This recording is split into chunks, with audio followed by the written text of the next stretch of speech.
там, видя нашу тяжкую жизнь, тяжкие условия жизни, что татары совсем не так живут, как бы мне представлялось.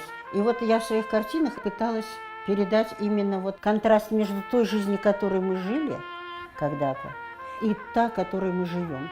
Я старалась передать вот ту духовную красоту, которую мы сохранили, которую мы оставили в душе своей и несем ее.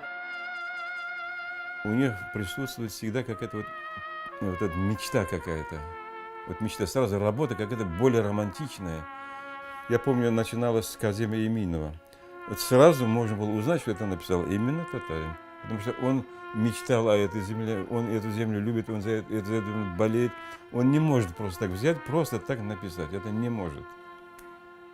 Это вот те, которые сюда приезжают, там, пописать, там, попленерить. Им Крым – это просто объект для рисования. Ну, красивые горы, красивое море, красивые там.